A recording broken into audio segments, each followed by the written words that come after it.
Bonjour à tous, bienvenue sur la chaîne. Aujourd'hui, on plonge dans un portefeuille très concentré. Vous allez le voir dans la vidéo à suivre. C'est celui de Bill Ackman, que vous connaissez peut-être. C'est un peu l'empêcheur de tourner en rond de Wall Street, euh, qui est dans la même veine que un Elon Musk ou un Edward Bloom. Donc plutôt assez conservateur, notamment contre les programmes DEI aux États-Unis, donc diversité et inclusion.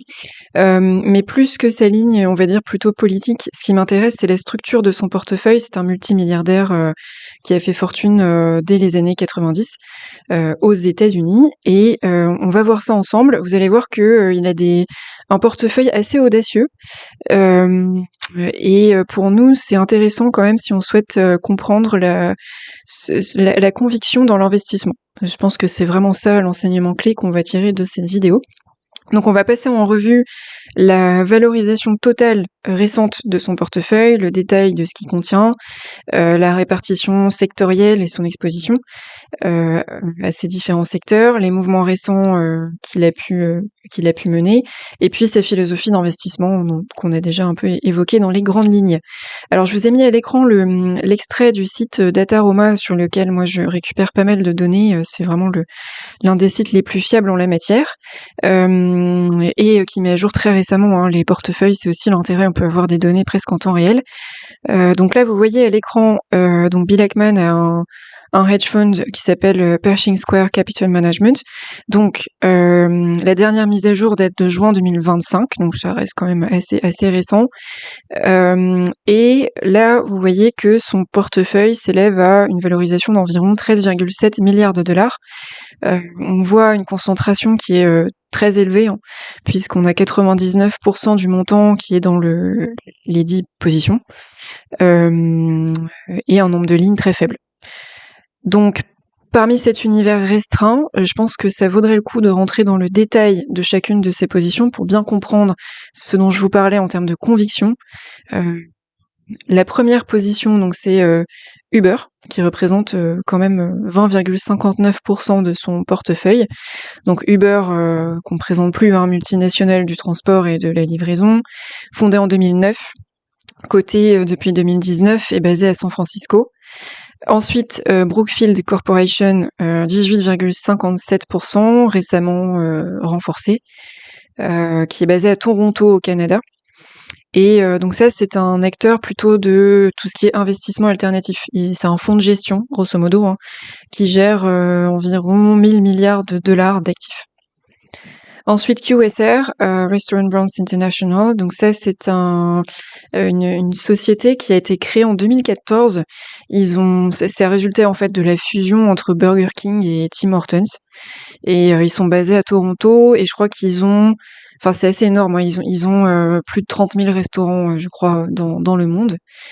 Ensuite Amazon. Bon, Amazon c'est pareil, on les présente plus, basée à Seattle, fondée en 94, et c'est une des plus grandes entreprises mondiales maintenant. Je crois que la valorisation était assez folle. Je crois que c'était pratiquement 700 milliards de dollars l'année passée. Howard Hughes Holdings, donc ça c'est une société qui est basée au Texas, en fait c'est une plateforme de développement immobilier, de ce que j'ai vu. Voilà, qui a été fondée, il me semble, plutôt dans les années 2010. Chipotle Mexican Grill, donc ça c'est une société basée en Californie, fondée en 93, et qui est spécialisée dans le Tex-Mex. C'est une chaîne de fast-food mais Tex-Mex. Et ils ont, je crois, dans les 4000 restaurants un peu partout. Google, bon c'est pareil, je vais pas rentrer dans le détail, on connaît tous. Voilà, groupe majeur, je crois qu'il regroupait environ 200 000 salariés l'année passée. Ils sont basés en Californie, et en gros le groupe a été créé tel qu'on le connaît maintenant en 2015. Autre ligne, alors on voit, oui, intéressant, que Google a été renforcé quand même de façon très conséquente récemment, 20,84% d'ajoutés à la position. ce qui est quand même assez conséquent et ce qui montre que là, en fait, la stratégie de Bill Ackman s'oriente plus vers un renforcement des positions existantes que vers une diversification. Donc c'est vrai que voilà, il reste cohérent sur sa première idée de conviction forte dans certaines positions et renforcement de ces positions.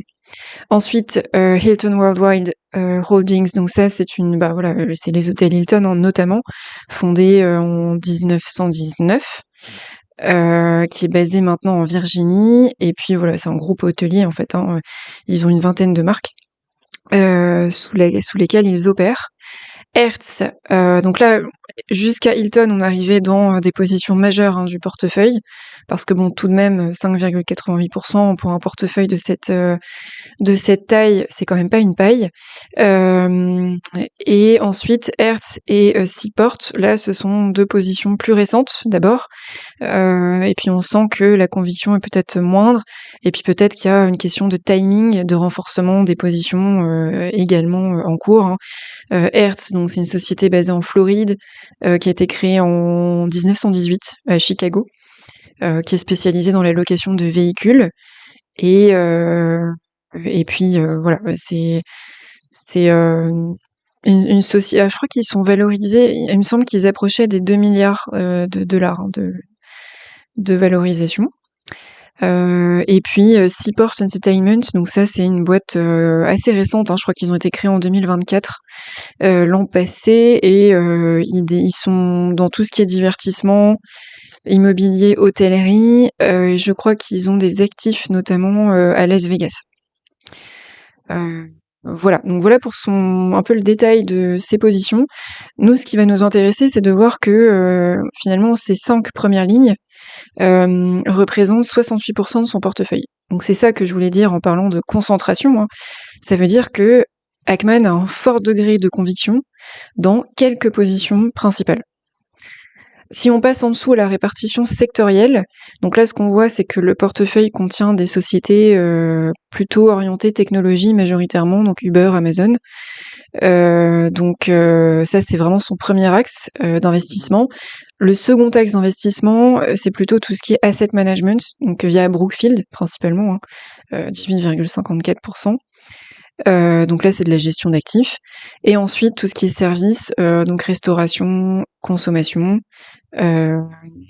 tout ce qui est immobilier, développement, voilà, qui arrive, mais dans une moindre mesure, on va dire.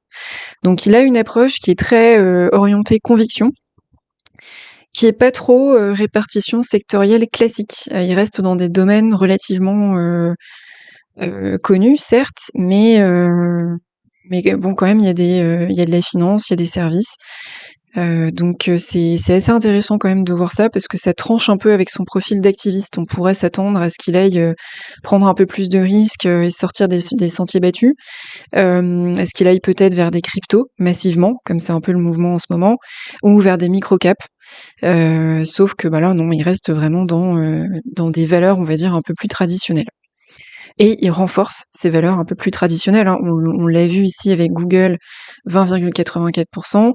Et il a été annoncé là tout récemment que Pershing Square, donc cette holding de Ackman, voulait augmenter sa participation dans la Howard Hughes Holdings, là, cette position-ci, à hauteur de plus de 900 millions de dollars d'investissement qui viendraient s'ajouter à sa position actuelle. Donc c'est quand même assez particulier en fait comme philosophie d'investissement. C'est pour ça que je trouve intéressant d'en faire une vidéo. On le voit, il a une philosophie d'investissement basée sur une conviction élevée, peu de positions, mais positions importantes. Donc il met du poids là où il pense qu'il aura un avantage. Il est sur de la longue durée, très clairement. Il a un très faible turnover. Hein.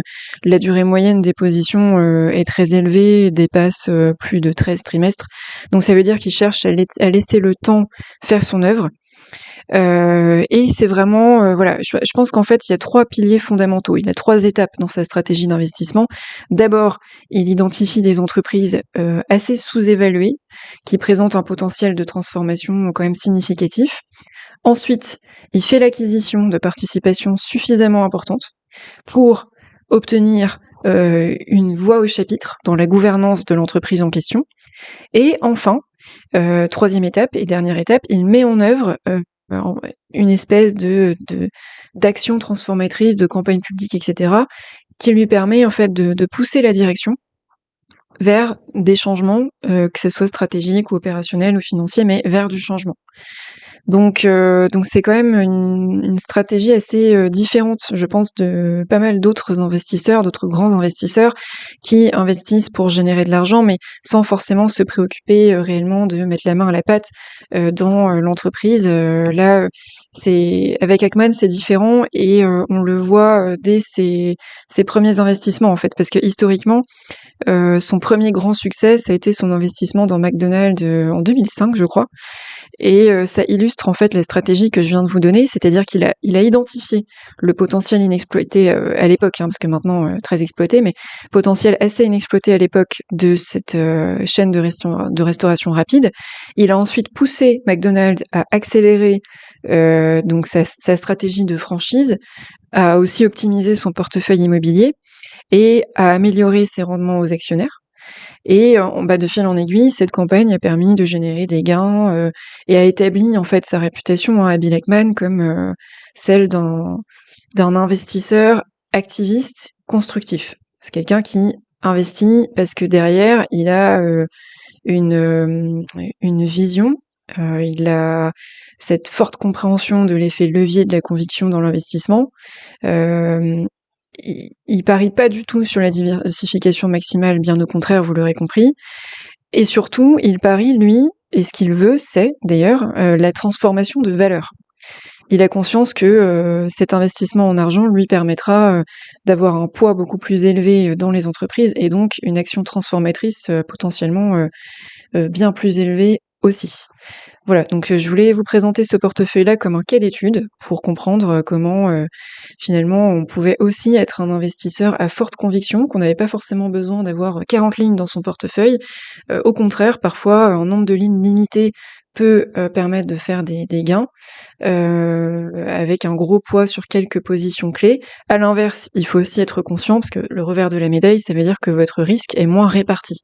Et donc ces positions clés, il faut les choisir par conviction, et il faut aussi les choisir parce que vous aurez fait une analyse financière fouillée, vraiment poussée, pour analyser par exemple les points faibles des entreprises en question et leur niveau de dépendance, notamment, par exemple, je sais pas, au cours des matières premières, qu'est-ce qui se passe en cas de conflit ouvert avec tel ou tel pays ou telle zone du monde.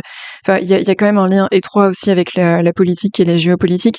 Donc moi, je vous encourage à faire cette analyse par vous-même. Et puis là, je m'aperçois que je vous ai pas montré, comme je fais d'habitude en amont de vidéo, mon extrait du portefeuille de Giraud.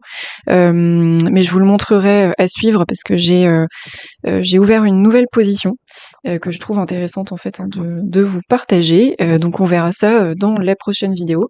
En attendant, n'hésitez pas à vous abonner à la chaîne si vous avez aimé cette vidéo. N'hésitez pas à me laisser en commentaire si vous avez des questions sur votre portefeuille, même si, enfin, vous avez compris que je ne donne pas de conseils, mais ça peut me donner des idées pour une prochaine vidéo. Ou si vous voulez que j'analyse ensuite un portefeuille spécifique, plus orienté ETF ou crypto ou autre.